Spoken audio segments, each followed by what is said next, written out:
fotografías que estamos viendo están un poquito adelantadas a la historia que estaba contando. Estos dos jóvenes, en cuanto los falangistas, digamos los franquistas, empiezan a hacer un frente, se levantan, hacen un levantamiento armado y se oponen al gobierno que había sido elegido, gracias a esta auditoría que habían logrado hacer los anarquistas. Deciden ir para España porque obviamente automáticamente empieza un frente de batalla, o sea, hay alzamientos en distintas localidades, sobre todo de la zona de Cataluña, Aragón, León, que empiezan a levantarse en armas y empiezan a oponerse, empiezan a generar una resistencia a este golpe militar que empieza a haber en España, que es fascista, ¿no?, por parte de Franco. Y se van para allá, se van para España. Muchos de los retratos que ustedes van a estar viendo van a ser retratos de lo largo de la historia, de esta historia, y algunas son de posguerra, de la Segunda Guerra Mundial, porque ya hablaríamos de Frank Capra como solitario. ¿Qué es lo que está pasando en España? En España hay un levantamiento, los anarquistas, los socialistas, algunos grupos como la Guardia Civil de Cataluña se levantan y se empiezan a oponer, empiezan a haber frentes de batalla en Madrid, en Barcelona, donde se hace una división casi del territorio español, y empieza a haber una batalla por esto, por dos ideas. Por eso alguna gente va a llamar Guerra Civil Española y otra gente le va a decir la Revolución Española. Unos van a creer que es una guerra civil y otros van a creer que es una revolución. Para mí, desde mi punto de vista, es una revolución. En esos años en España, del 36 al 39, ocurren muchísimas cosas que no ocurrieron en la historia occidental en muchísimos años. Esto está muy bien retratado, por si ustedes quieren estudiar un poco más a fondo qué fue lo que pasó en la Revolución Española, en un autor, George Orwell, que es conocido por su libro 1984 o por Rebelión en la Granja, escribe un libro que se llama Homenaje a Cataluña, donde va a relatar su propia historia, o sea, lo que él mismo vive en la Revolución Española. Él mismo va a ir a luchar como miliciano extranjero, y ya que estamos hablando de milicianos extranjeros, vamos a empezar a hablar de los bombardeos. Cuando esta parte republicana se levanta, empieza a haber bombardeos en España. Es famoso el cuadro, hablando de arte, el famoso cuadro de Picasso, que es en escala de grises, en blanco y negro. Es uno de los pocos cuadros tan conocidos que está pintado en blanco y negro, y muy pocas personas se dan cuenta o reconocen eso. Habla sobre un bombardeo que ocurre sobre estas ciudades que se levantan. Bombardeos que van a ser de la Alemania nazi y de la Italia fascista de Mussolini, que van a enviar como refuerzo a Franco su aviación para descargar contra estas poblaciones que se están levantando. Todo esto va a estar retratado. Muchos de ustedes están viendo en este momento fotografías sobre esta situación, que es una situación muy dual. Por un lado vamos a encontrar a estas personas que se empiezan a organizar, personas que eran obreros, trabajadores, campesinos, estudiantes, empiezan a organizarse en pequeñas milicias, en milicias autónomas que empiezan a armarse para enfrentarse contra el fascismo, y estos bombardeos que empiezan a ocurrir y este avance del frente, ¿no?, hasta el frente del Ebro, que es conocido por las canciones como Ay Carmela, etcétera. Pero bueno, vamos a ver desde el punto de vista fotográfico qué es lo que está pasando, qué es lo que va a pasar con Capra y Taro. Se van a asociar, va a llegar un punto en que los dos van a firmar las fotos por igual, van a poner los dos su mismo sello. En una de las imágenes que estoy mostrando está el sello de los dos compartidos en el reverso de una fotografía. Por eso es difícil diferenciar a veces qué fotografías de Taro y qué de fotografías de Capra, aunque Capra presenta en su fotografía una fotografía que tiende mucho más a lo gestual, donde aparecen personas en estados de euforia o en estados de reivindicación, y Taro va a tener un apunte más a la sensibilidad y va a apuntar más a la personalidad y a las personas que están pasando. Tiene un aspecto más cercano a lo humano. Y pensamos un segundo en estos dos fotógrafos jóvenes que tienen una Leica, una cámara que no se parece ni de cerca a las reflex que podemos llegar a usar hoy en día, Primero en cuanto a su capacidad de capturar plano, que tiene una pequeña corrección en su propia en la velocidad. Vamos a ver a estas dos personas que se van a acercar muchísimo al frente. Ustedes lo pueden ver en las fotografías, están casi al lado de las cosas que suceden. Nosotros estamos acostumbrados luego a ver un montón de fotografías de guerra. Hemos visto muchísimas fotografías de guerra y fotografías de situaciones bélicas o situaciones de hambruna o situaciones donde los fotógrafos quieren demostrar una realidad cruda muy de cerca. Pero en este momento esto era algo único. Ahí en este mismo momento ustedes están viendo una de las 12 fotografías que Capa logró tomar el día D. Este tipo de fotografía, de acercamiento, de estar cerca de las personas y del enfrentamiento, va a ser algo que va a surgir casi espontáneamente de ellos, al igual que de Chin. Creo que lo que los lleva más a hacer este tipo de fotografía, o lo que los incita a llevar a este tipo de fotografía, es más una cuestión ideológica. Ellos se acercan a ese lugar por una cuestión de propaganda, una necesidad de contar y explicar, de transmitir y poder mostrarle al mundo qué era lo que estaba sucediendo en España.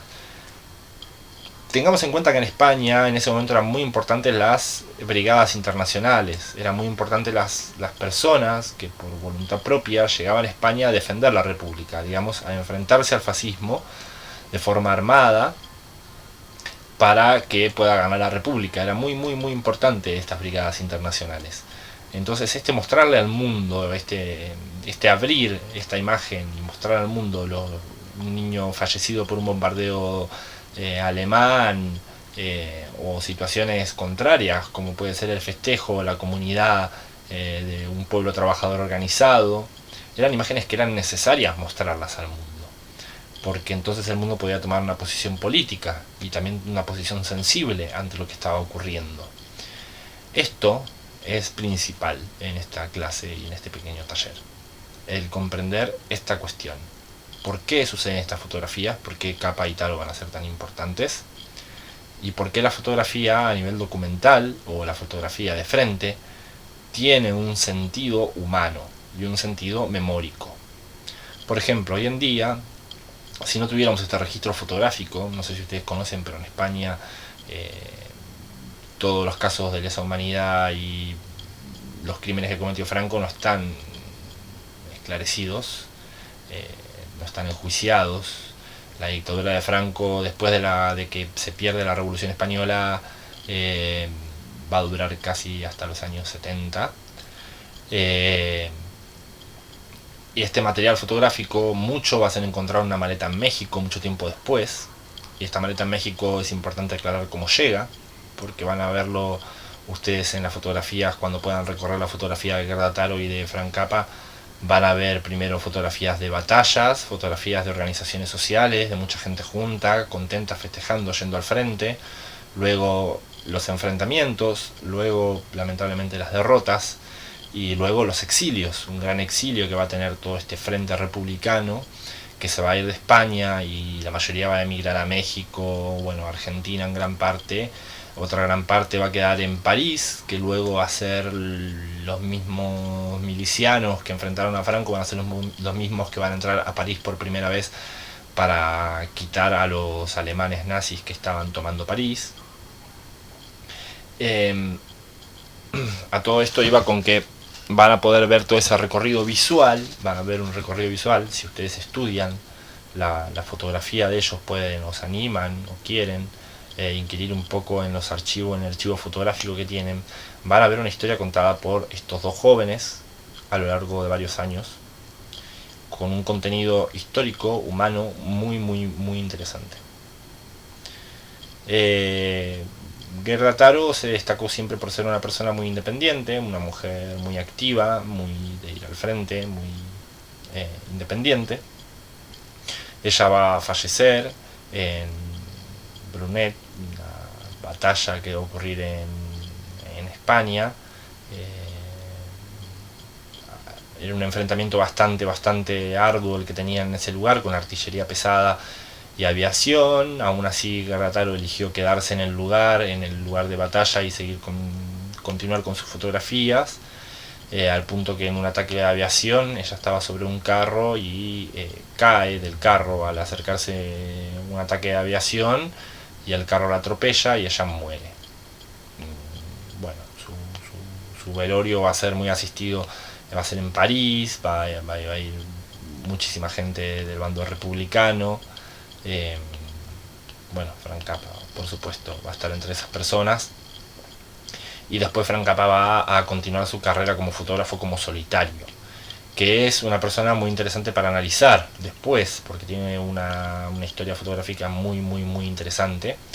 Pero bueno, por ahora nos vamos a limitar a analizar esta etapa fotográfica en lo que fue la Revolución Española nada más, aunque capaz se puede hablar de lo que pasó en el día D, en Vietnam, también de su carrera en Estados Unidos para la revista Life, y la estética que fue adquiriendo y el reconocimiento público que tuvo y por qué lo tuvo. Pero como reflexión final, para observar todo esto, es ver cómo estas dos personas, casi sin ningún antecedente o con pocos antecedentes fotográficos y de carrera, deciden ideológicamente ir a un lugar y tomar sobre sí el hacer un trabajo, el ponerse o hacerse cargo de hacer un trabajo, de hacer un registro histórico y fotográfico histórico. Lo vemos hoy, en su momento era casi de propaganda. Puede ser que ellos hayan pensado mucho también en el registro histórico, ya que se ocuparon de que los rollos sobrevivan y fueron exiliados. Los negativos de las películas que hicieron fueron exiliados, al igual que fueron exiliados todos los que fueron derrotados en estas peleas. Estas peleas también continuaron luego, ojo, en los Pirineos. Hubieron muchísimas guerrillas de resistencia hacia el régimen de Franco.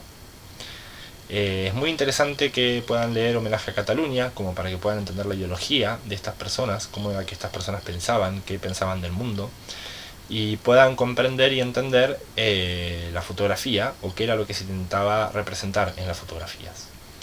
Creo que hacer este análisis para lo que es hoy en día, o lo que es la historia de la fotografía hoy en día, es muy importante como para poder hacer un resurgimiento sobre el acercamiento humano que tenemos las personas ante los hechos que ocurren a nuestro alrededor, y no quedarnos tanto en la pose, por así decirlo.